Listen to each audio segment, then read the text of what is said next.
Hello, everybody, and welcome back again. My name is Michael, and we are continuing in the reading of the Word of God. We are currently in the book of Ruth, which we started yesterday. We'll be finishing this morning, as it is only about 4 chapters in completion until we get to the first book of Samuel. And in the first book of Samuel is where we start to write after the, it was probably written after the reign of David, but is in regards to the reign of David. Let's see here. Yeah, we'll get to that when we get to that after tomorrow, actually. But yeah, so we are in chapter 3 of the book of Ruth, going to be doing 3 and 4. So, without further ado, we'll go ahead and get started. Get these couple chapters down. And yeah, we'll be there. All right, so chapter 3. Oh, also my voice seems to be somewhat normal again today, so that's good. I'm gonna pause for a second. Sorry, I forgot to grab coffee before I sat down, and I didn't have any yesterday, so just gonna pause for 1 second. Thank you. Apologize. I had to get coffee.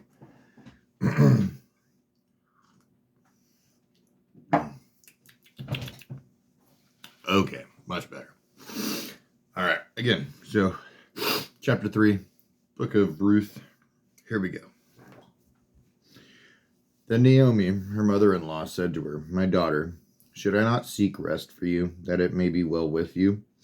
Is not Boaz our relative with whose young women you were? See, he is a winnowing. Winnowing? What does winnowing mean?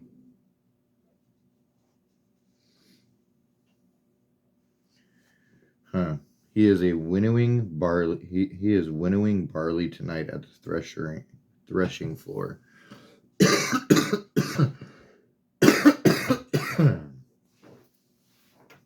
"Wash therefore and anoint yourself, and put on your cloak, and go down to the threshing floor.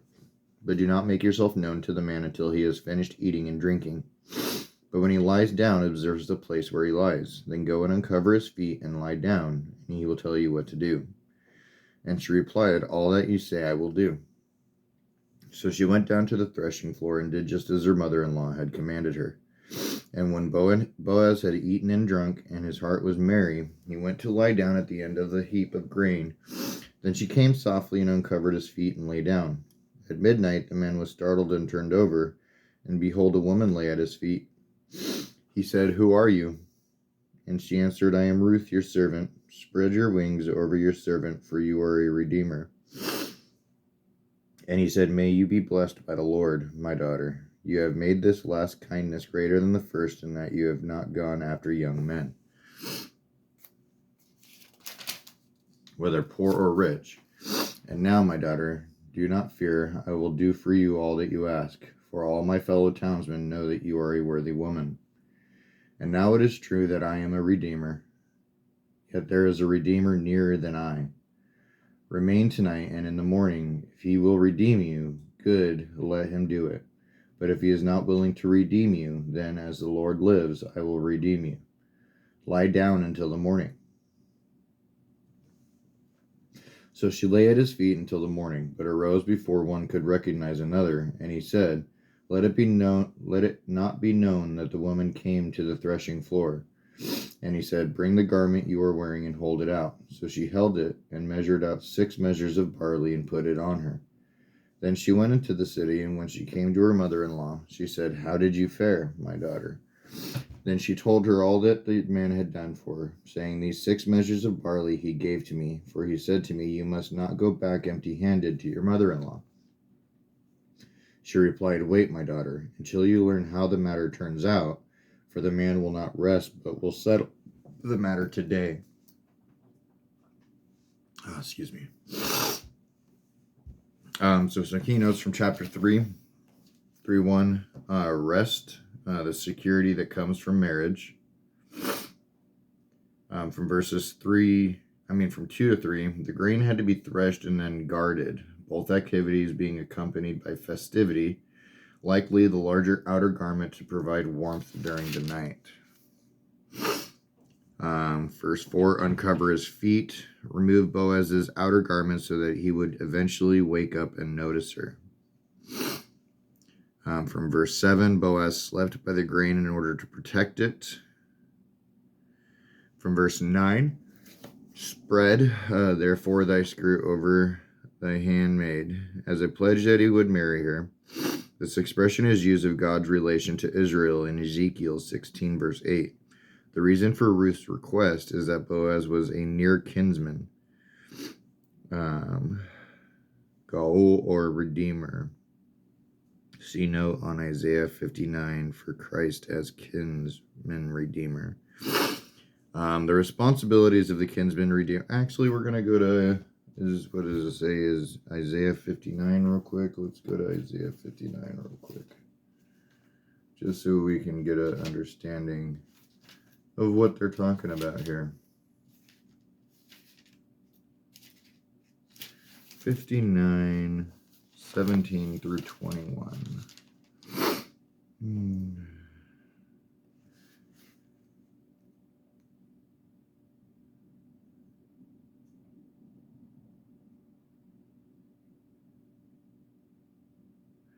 So one who is related by blood to those he redeems, indicating the necessity for the incarnation. The covenant is the new covenant. I think that might take a little bit more of a study than just a quick little read through.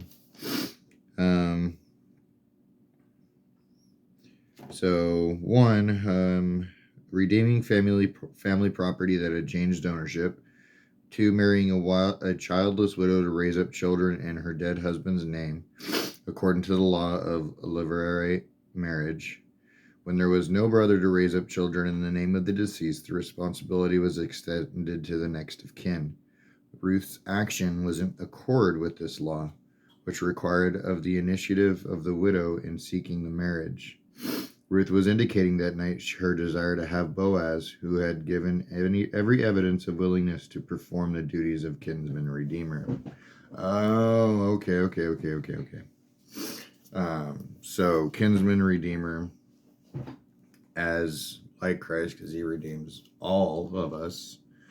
When a marriage is going on, or when there is a marriage and the husband dies and the wife is left a widow, according to the Levite law, the next brother-in-law the next brother is to marry the widow to help produce children for the deceased husband so the name can carry on. When there is no brothers, the next of kin, which in this instance, if I'm understanding this correctly, I apologize if I am wrong, but Boaz is in regards to the kinsman redeemer. So because there was no brothers to initiate this lawful act, Boaz would then be the next in line and has already stated his willingness to perform the kinsman redeemer.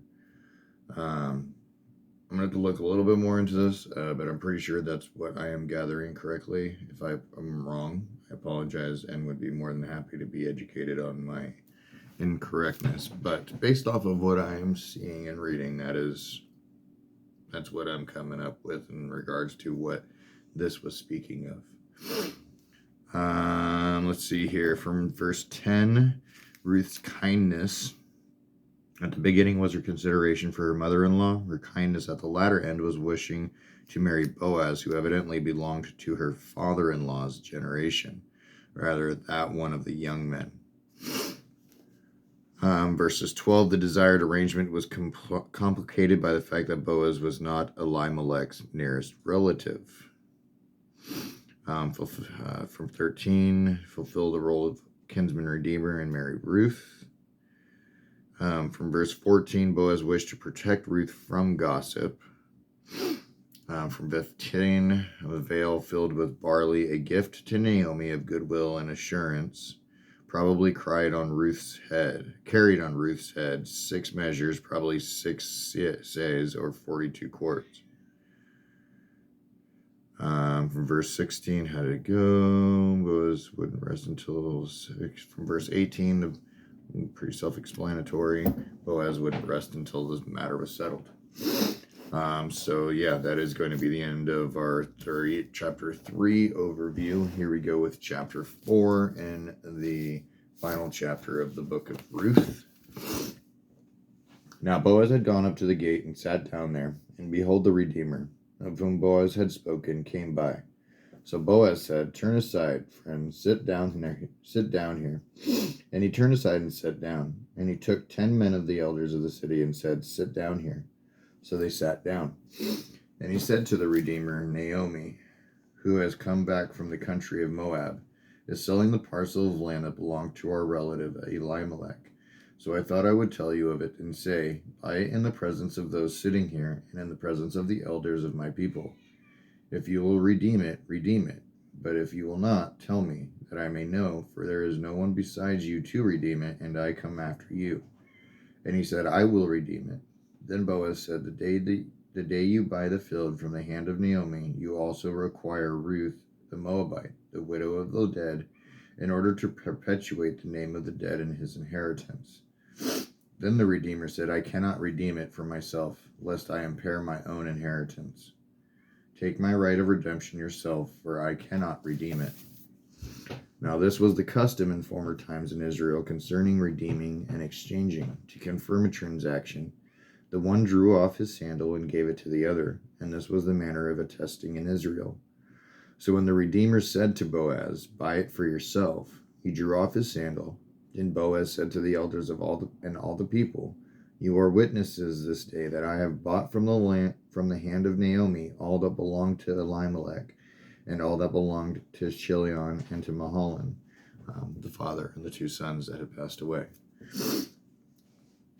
I have brought to be my wife to perpetuate the name of the dead in his inheritance, that the name of the dead may not be cut off from among his brothers and from the gate of his native place. You are witnesses this day. Then all the people who were at the gate of the elders said, We are witnesses. May the Lord make the woman who is coming into your house like Rachel and Leah, and who together build up the house of Israel. May you act worthily in Ephrathah, and be renowned in Bethlehem. And may your house be like the house of Perez, whom Tamar bore to Judah, because of the offspring that the Lord will give you by this young woman. So Boaz took Ruth, and she became his wife. And he went into her, and the Lord gave her conception, and she bore a son. Then the woman said to Naomi, Blessed be the Lord, who has not left you this day without a redeemer, and may his name be renowned in Israel. He shall be to you a restorer of life and a nourisher of your old age. For your daughter-in-law, who loves you, who is more to you than 7 sons, has given birth to him. Then Naomi took the child and laid him on her lap and became his nurse. And the women of the neighborhood gave him a name, saying, A son has been born to Naomi. They named him Obed. He was the father of Jesse, the father of David. So Ruth is, let's see if we have this right. Naomi was born to Naomi. They named him Obed. So Obed was the grandfather of David, making Ruth and Boaz the great grandfather and grandmother of King David. Finalizing chapter 4, which is just a couple of verses. It's just the genealogy of David. Now these are the generations of Perez. Perez fathered Hezron. Hezron fathered Ram. Ram fathered Amminadab. Amminadab fathered Nahashon. Nahashon fathered Salmon. Salmon fathered Boaz. Boaz fathered Obed. Obed fathered Jesse. And Jesse fathered David. All right, that is going to be the end of our reading of the book of Ruth. A lot of great information and a lot of great history here just within a few chapters of the book. It was obviously an extraordinary circumstance and situation in regards to how this was done. And just showing the death of somebody, God turns into something wonderful in the works that are produced going forward. Obviously was in God's plan all along.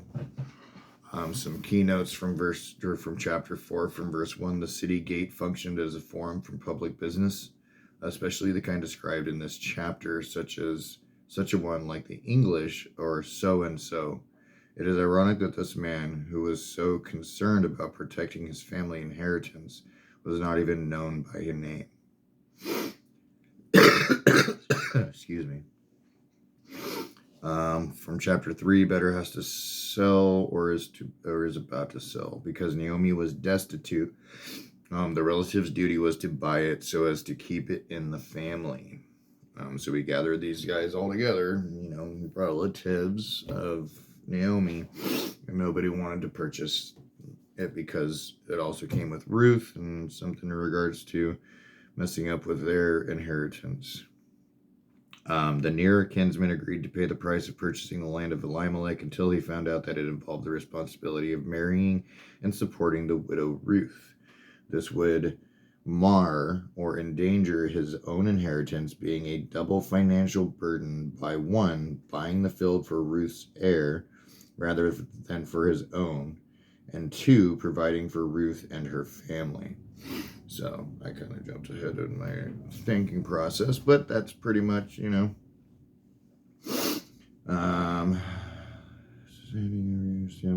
So from verse 7, handing over the sandal, symbolizing handing over the right of redemption to Boaz. So from verse 11, like Rachel and like Leah, the witnesses hoped that Boaz would be rewarded with a large family, as was Jacob. From verse 2, house of Perez, from whom Boaz descended. From verse 13, the Lord gave her conception. Ruth had been childless during her marriage to Mahlon. That children are a gift from God needs to be re-emphasized in modern times. I completely agree. Absolutely. I don't even know if I have enough time to go down this rabbit hole of kids being a gift from God, but man, I heard a quote the other day, and I don't remember who the quote was originally from. Pastor Jack Hibbs was relaying the quote that he had heard in regards to just how our nation is, okay? The laws and the things that we're doing and the way that people are acting. I had heard a quote. He was talking about the judgment of America. Obviously, there's Christians living in America, but those Christians are going to be judged alongside with the nation that they live in, and the nation that we live in is extremely wicked. Extremely, extremely wicked. And he was talking about, the quote that he had heard was that if God doesn't end up judging America, then he's going to owe Sodom and Gomorrah an apology. Obviously, this is sarcasm and humor in regards to it, because we know that God is just. But if you really think about it, I honestly think, me personally, and I'm only going off of the knowledge that I have, but I think we're worse than Sodom and Gomorrah was.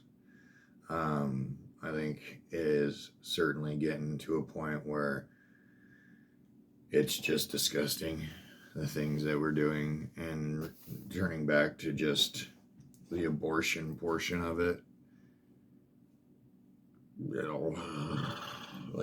It drives me nuts. It drives me absolutely insane how disattached from reality people have put themselves in the deception that they've believed that these beautiful babies inside their mother womb are nothing but just pieces of meat sack that have no right whatever. And God says, man, like, I knew you in your womb. He says multiple times, it's better for somebody to have a millstone wrapped around their neck and tossed into the sea than to mess with some of the little ones. I absolutely agree that regards to in the womb. I think it's worse. I think it's so much worse. You're not even giving that child a chance of life. I'm going to cry if I keep going on. Anyways.